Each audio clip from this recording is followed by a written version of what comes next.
Maman, est-ce que je suis un déchet? La question, à peine un murmure, s'échappa des lèvres d'une enfant de 7 ans, blottie contre le corps fiévreux de sa mère. Dehors, le mois de novembre jetait un voile humide et glacial sur la ville de Lyon. Pas le Lyon des cartes postales, celui des lumières scintillantes de la presqu'île, mais le Lyon âpre et gris du quartier de la Guillotière, où la misère colle au trottoir comme une seconde peau. Cette simple question, insoutenable de vérité, allait déclencher une avalanche d'événements, reliant deux mondes que tout opposait par un secret enterré depuis 25 ans. Restez avec moi jusqu'à la fin de cette histoire pour découvrir comment le destin d'un millionnaire hanté par son passé et celui de cette petite fille des rues sont inextricablement liés.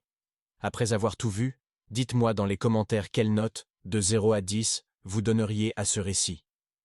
Et si cette histoire vous touche, abonnez-vous à la chaîne pour soutenir mon travail. Votre présence est ce qui me permet de continuer. Dans le renfoncement d'une porte cochère, à l'abri précaire d'une pluie fine qui ne cessait de tomber, Léa et sa mère, Sophie, avaient trouvé refuge pour la nuit. Leur lit était de fait de cartons aplatis, une barrière dérisoire contre le froid qui remontait du béton. Léa, malgré ses 7 ans, avait des yeux trop grands, trop sérieux, qui semblaient avoir déjà vu une vie entière de souffrance.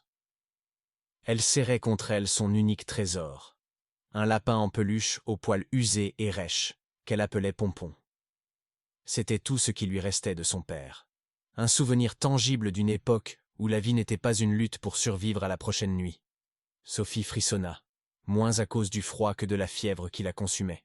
Elle passa une main tremblante sur le front de sa fille, essayant de la rassurer d'un sourire qui n'atteignit pas ses yeux. La question de Léa résonnait encore dans sa tête. Un déchet. Comment un enfant pouvait-il même concevoir une telle idée?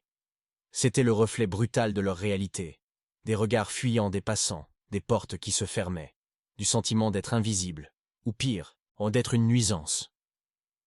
Sophie n'avait pas la force de répondre. Elle se contenta de serrer sa fille un peu plus fort, comme pour la protéger du monde et des mots cruels qu'il pouvait inspirer. À quelques kilomètres de là, mais à des années-lumière de cette réalité, un autre genre de froid régnait. Dans un penthouse ultramoderne surplombant le parc de la Tête d'Or, Antoine Dubois contemplait la ville à travers une immense baie vitrée. La cinquantaine élégante, costume sur mesure même à cette heure tardive, il tenait un verre de whisky dont l'ambre liquide reflétait les lumières de Lyon. Il avait tout ce que l'argent pouvait acheter, cette vue imprenable, une voiture allemande silencieuse dans le garage, un empire immobilier qui portait son nom. Il avait façonné une partie de cette ville, érigé des tours de verre et d'acier là où se trouvaient autrefois de vieux bâtiments. Pourtant, au milieu de ce luxe aseptisé, Antoine était un homme brisé. Son succès était une forteresse construite sur les ruines d'une trahison. Chaque soir, le même fantôme venait lui rendre visite. Il y a 25 ans, il n'était qu'un jeune entrepreneur plein de rêves, avec un associé qui était plus qu'un ami, un frère, Jean. Ensemble, ils avaient dessiné les plans de leur avenir sur des nappes en papier. Mais l'ambition d'Antoine était plus grande que sa loyauté.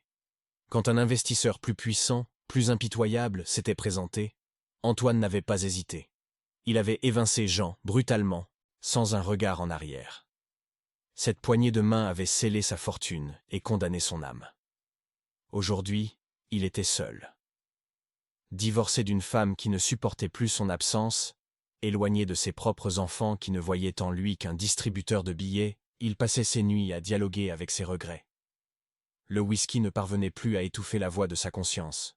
Il observait les lumières de la ville, ces milliers de vies qui s'agitaient en dessous, et se sentait profondément, irrémédiablement seul. Le vide à l'intérieur de lui était plus vaste que la vue panoramique qui s'étendait à ses pieds. Il avait gagné le monde, mais il s'était perdu lui-même en chemin. Pendant qu'Antoine se noyait dans ses souvenirs amers, Léa, dans son abri de fortune, se mit à fredonner doucement pour apaiser sa mère. Ce n'était pas une comptine apprise à l'école, mais une mélodie douce et mélancolique, une berceuse que seul son père connaissait. Elle possédait, sans le savoir, un don rare, une mémoire auditive prodigieuse. Cette mélodie, transmise comme un secret de famille, était une clé.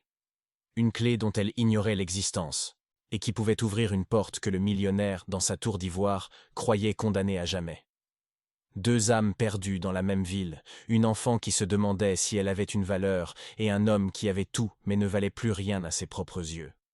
Ils ne le savaient pas encore. Mais leur chemin était sur le point de se croiser de la manière la plus inattendue qui soit. Une panne de voiture, une nuit de pluie battante, et une simple berceuse fredonnée dans l'obscurité, allaient bientôt faire entrer en collision ces deux univers parallèles, forçant les fantômes du passé à refaire surface et à exiger que justice soit enfin rendue.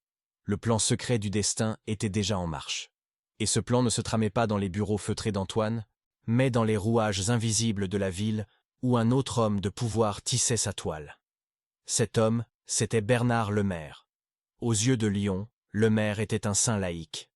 Président d'une fondation d'aide au logement, son nom était gravé sur les plaques des événements caritatifs, son visage souriant s'affichait dans les journaux locaux à côté du maire.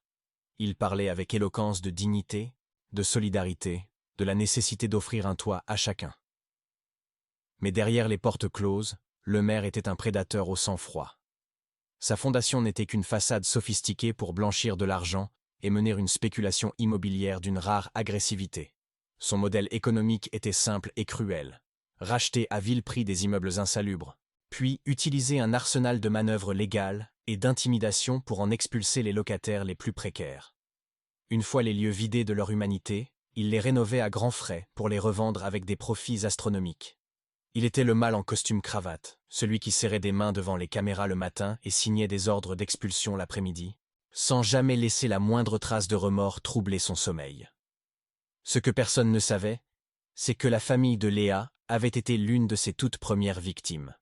Un dommage collatéral, oublié dans sa course vers la richesse. La collision était donc inévitable. Elle se produisit une nuit où la pluie tombait à verse, transformant les rues en miroirs sombres. Antoine sortait d'un dîner d'affaires qui s'était éternisé. Au volant de sa berline allemande, il traversait un quartier qu'il évitait d'ordinaire. Un dédale de rues étroites, où la ville montrait son visage le moins amène. Soudain, sans le moindre avertissement, le moteur de sa voiture toussa, hoqueta, et se tut. Le silence, seulement troublé par le martèlement de la pluie sur le toit, était absolu. La technologie et la richesse venaient de le trahir, en plein cœur d'un territoire qui n'était pas le sien. Frustré, il tenta de redémarrer, en vain. Le téléphone ne captait aucun réseau. Maudissant sa malchance, il enfila son manteau coûteux et sortit dans le froid mordant, bien décidé à trouver un taxi. Il marcha d'un pas rapide, le col relevé, agacé par les éclaboussures et l'odeur de bitume mouillé. Son premier réflexe fut, comme toujours, de ne rien voir, de ne regarder personne, de tracer sa route à travers cette humanité qu'il préférait ignorer. C'est alors qu'il passa devant la porte cochère. Il vit une forme recroquevillée, un tas de couvertures et de cartons, et s'apprêtait à détourner le regard, comme des milliers d'autres l'avaient fait avant lui. Mais quelque chose l'arrêta net. Ce n'était pas ce qu'il voyait, mais ce qu'il entendait. À travers le bruit incessant de la pluie, une petite voix s'élevait, fragile mais claire. Une petite fille fredonnait. Et ce n'était pas n'importe quelle mélodie. C'était une berceuse. Le temps s'arrêta. Le monde d'Antoine bascula sur son axe. Cette mélodie, c'était impossible. C'était la berceuse que sa propre mère lui chantait quand il était enfant. Plus que ça, c'était la même, note pour note, que son ancien ami, Jean, sifflotait machinalement quand ils passaient des nuits blanches à dessiner les plans de leur premier projet, leur rêve de jeunesse. Une mélodie unique, une création de leur famille, un secret partagé qu'ils croyaient enfoui avec ses souvenirs. Le choc fut si violent qu'il eut le souffle coupé. C'était comme si le fantôme de Jean venait de lui murmurer à l'oreille, à travers la voix de cet enfant inconnu. Il s'approcha, comme attiré par une force invisible. Il vit alors distinctement le visage de Léa, ses grands yeux fermés, et celui de sa mère, endormi d'un sommeil agité. Entre les bras de la petite fille, le lapin en peluche, Pompon, semblait monter la garde. La berceuse continua, quelques notes encore, avant de s'éteindre dans un soupir. Pour la première fois depuis des décennies, Antoine ne voyait pas des sans-abri. Il voyait une mère et son enfant, et il entendait l'écho de sa propre trahison. Un conflit d'une violence inouïe explosa en lui. Une partie de lui hurlait de fuir, de retourner à sa vie aseptisée, de laisser ce fantôme dans la rue où il l'avait trouvé. Aider cet enfant, c'était accepter de déterrer le cadavre de son amitié avec Jean. C'était affronter le monstre qu'il était devenu. Mais l'autre partie de lui savait que s'il tournait le dos maintenant, s'il ignorait cet appel du destin, le peu d'âme qui lui restait s'éteindrait pour de bon. Il mourrait un peu plus à l'intérieur, et cette fois, il n'y aurait pas de retour. Immobile sous la pluie battante, trempé jusqu'aux os, le millionnaire regardait la petite fille qui venait de rouvrir la porte de son passé. Dans sa mémoire, une image s'imposa avec une clarté douloureuse. Celle d'un vieil immeuble sur les pentes de la Croix-Rousse. C'était leur premier projet, à lui et à Jean. Leur rêve. Un bâtiment qu'ils voulaient transformer en un lieu de vie, plein de rires et de lumière. Aujourd'hui, il était à l'abandon, muré, fantôme de leur amitié brisée. Et Antoine comprit que cette berceuse n'était pas une coïncidence. C'était un signe. Une dernière chance de rédemption. Il ne le savait pas encore, mais la décision qu'il allait prendre dans les prochaines secondes n'allait pas seulement changer la vie de cet enfant. Elle allait détruire la sienne, pour peut-être, enfin, la reconstruire. Sa décision fut prise dans l'instant où la pluie se mêlait aux larmes silencieuses qu'il ne s'autorisait pas à verser. Il ne retourna pas vers sa voiture en panne. Au lieu de cela, il sortit son deuxième téléphone, celui réservé aux affaires confidentielles, et composa un numéro qu'il connaissait par cœur. À l'autre bout du fil, la voix endormie de son assistante personnelle, Clara, répondit. Sans préambule, Antoine donna des ordres clairs, précis, d'une voix qui ne tolérait aucune question. Une suite dans le meilleur hôtel discret de la ville, au nom d'une société écran. Un médecin de confiance, payé pour sa discrétion autant que pour ses compétences. Le tout devait être prêt en moins d'1 heure. Il ne s'agissait plus de charité, mais d'une opération clandestine. Quelques instants plus tard, une voiture noire sans signe distinctif se gara au coin de la rue. Un homme en costume sobre en descendit, un parapluie à la main. Antoine le briefa rapidement, lui désignant la porte cochère. L'homme s'approcha doucement de Sophie et Léa. Il n'y eut pas de drame, pas de cris, juste la promesse d'un lit chaud, d'un repas et de soins pour la mère malade. Sophie, méfiante mais épuisée et voyant la fièvre de son corps gagner du terrain, accepta pour sa fille.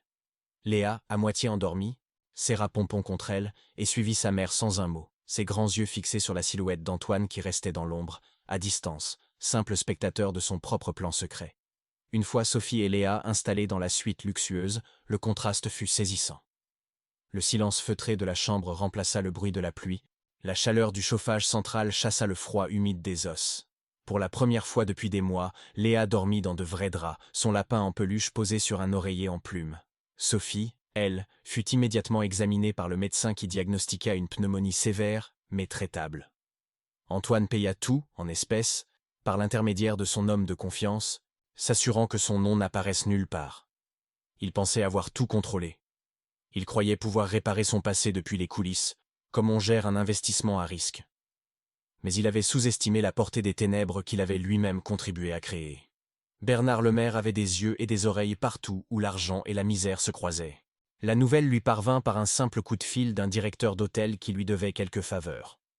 Une femme et sa fille, correspondant à la description d'anciennes locataires d'un de ces immeubles, venaient d'être installées dans une suite de luxe, tous frais payés par un mystérieux bienfaiteur.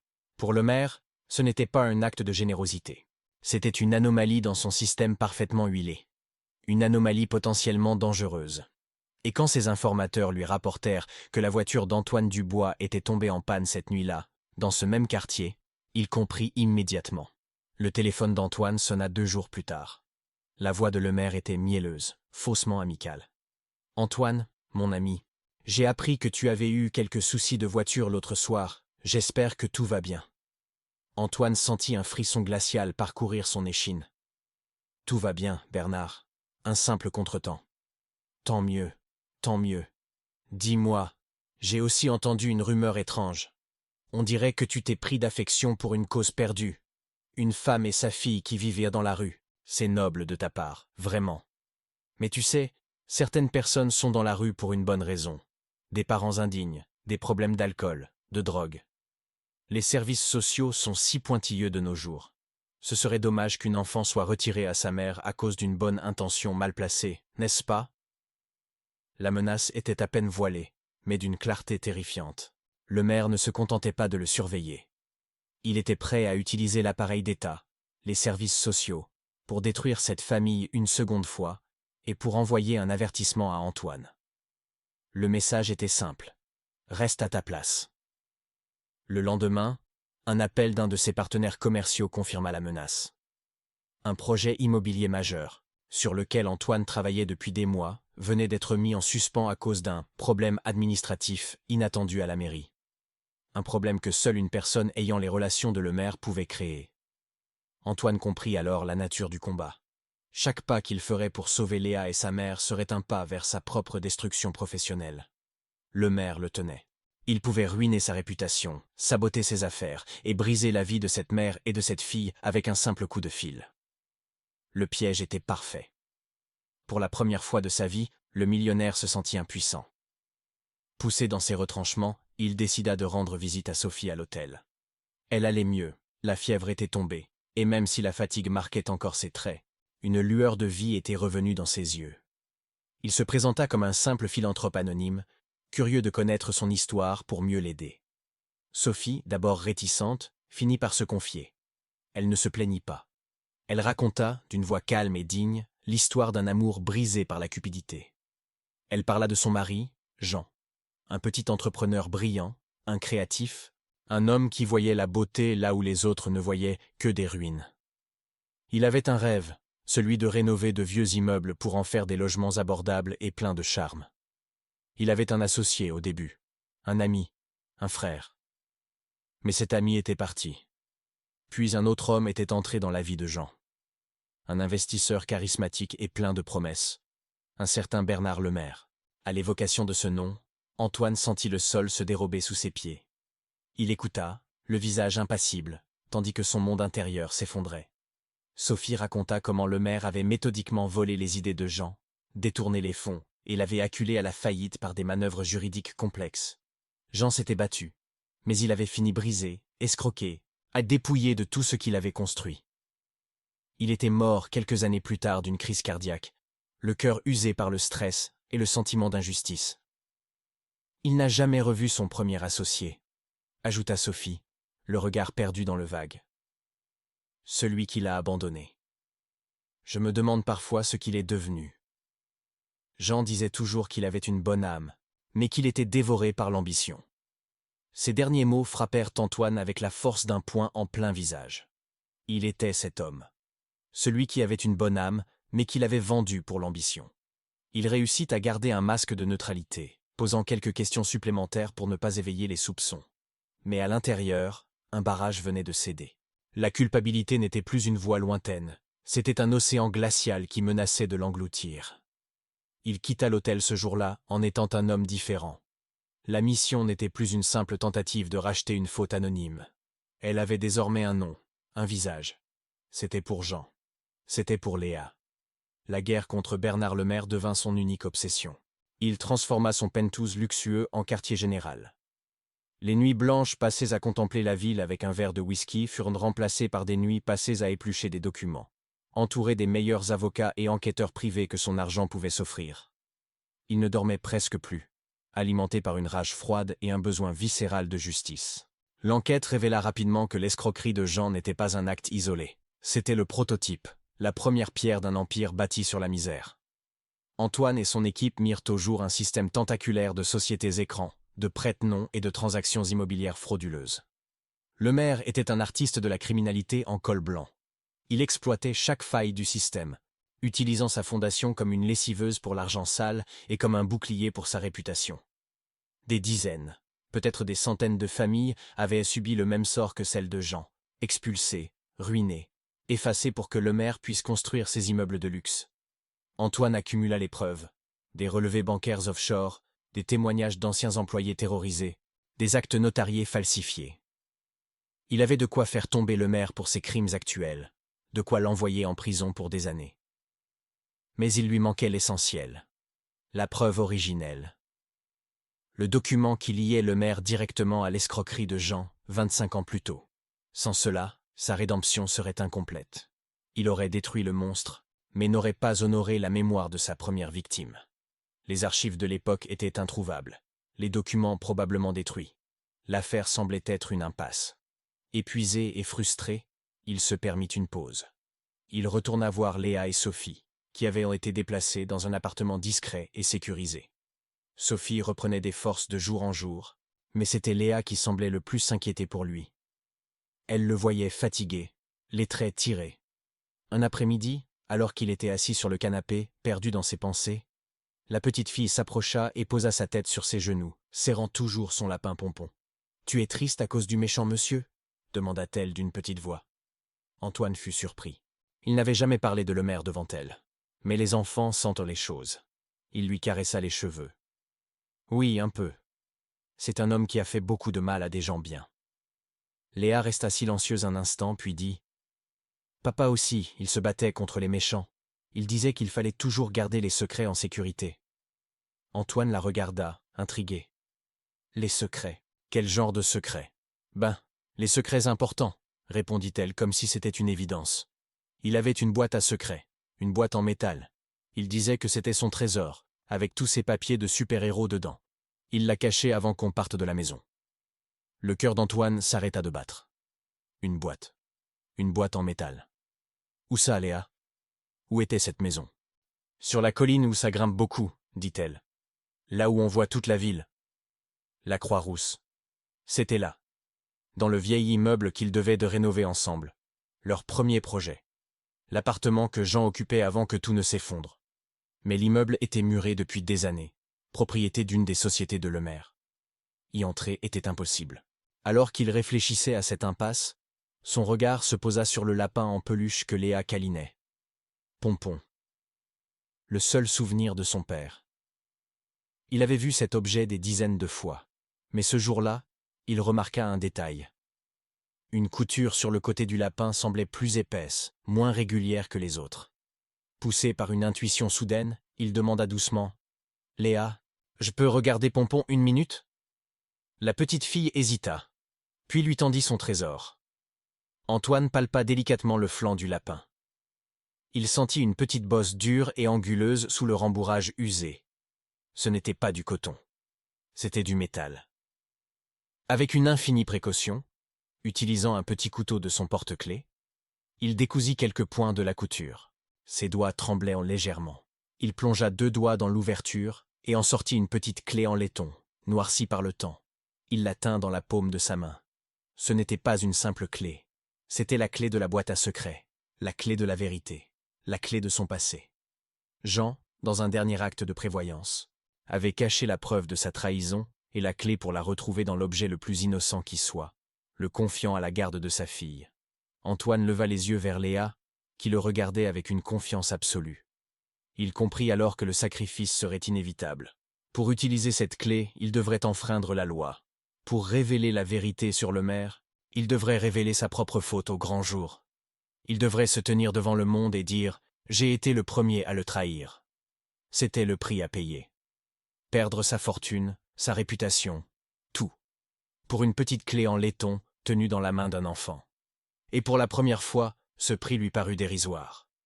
Ce sentiment de clarté fut comme une décharge électrique, balayant des années de brouillard et de culpabilité.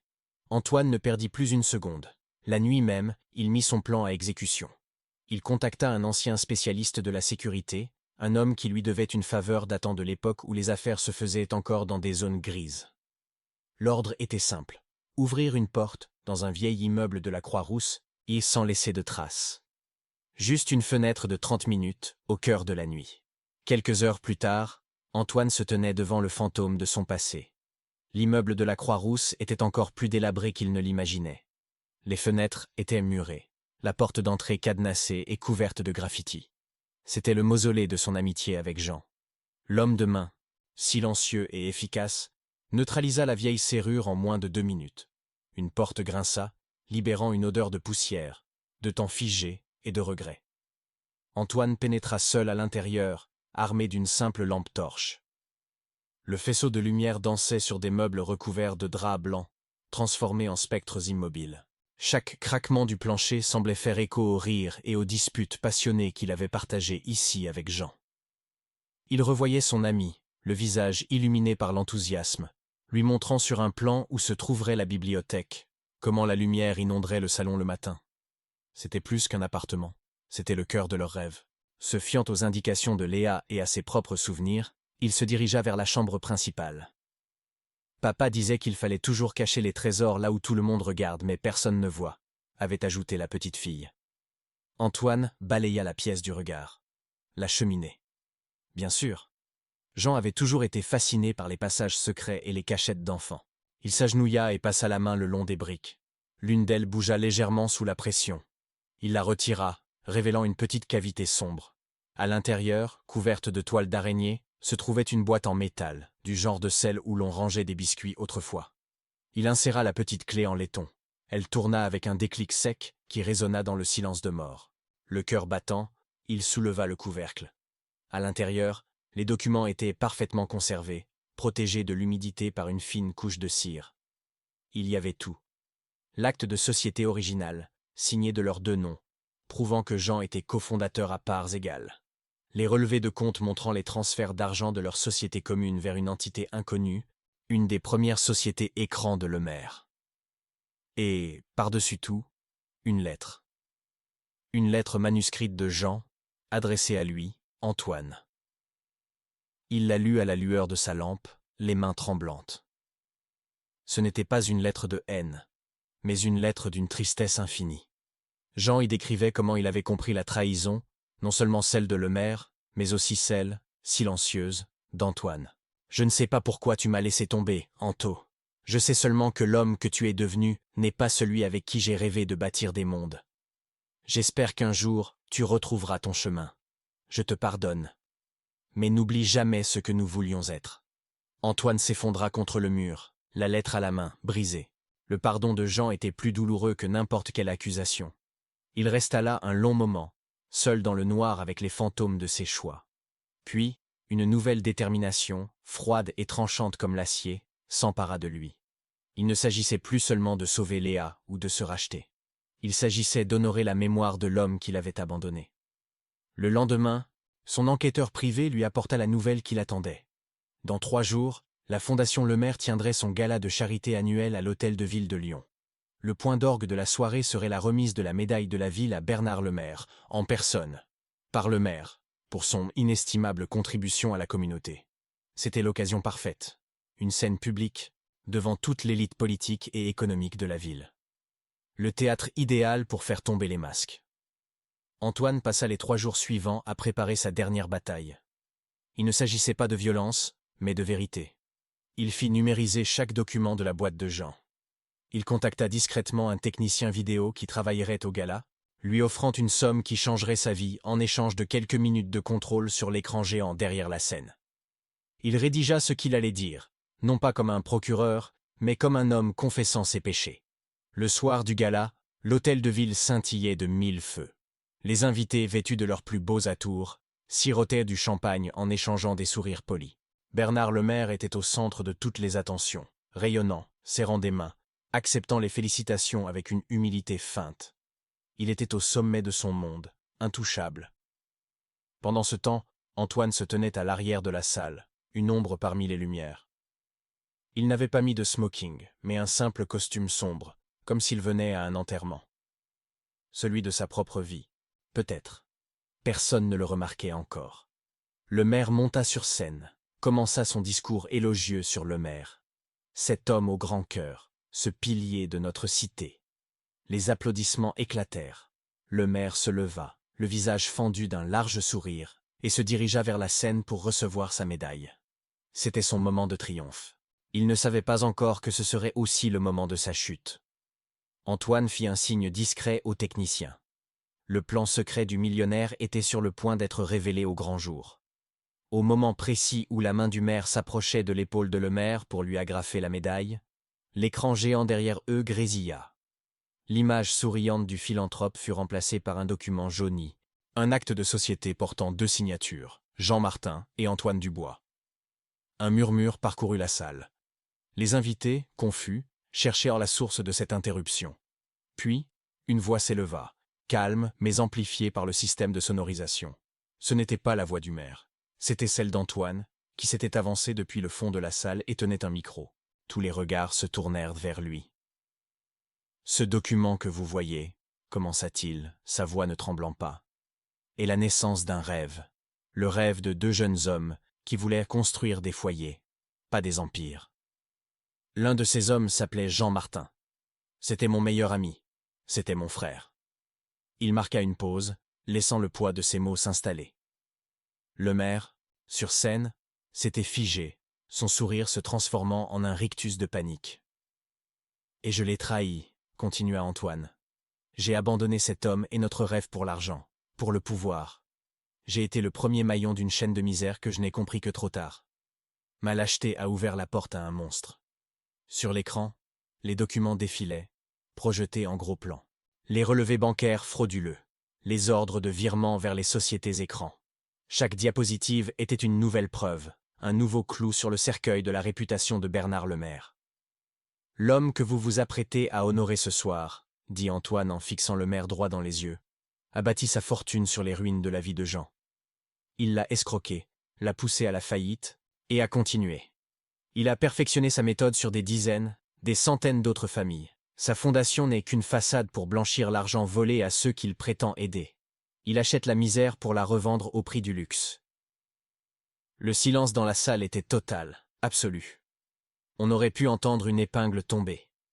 Les flashs des photographes crépitaient, non plus dirigés vers la scène du triomphe, mais vers le visage décomposé de Lemaire. « Il y a quelques semaines, » conclut Antoine, sa voix se brisant pour la première fois, « j'ai rencontré une petite fille qui dormait sur un trottoir. Elle a demandé à sa mère si elle était un déchet.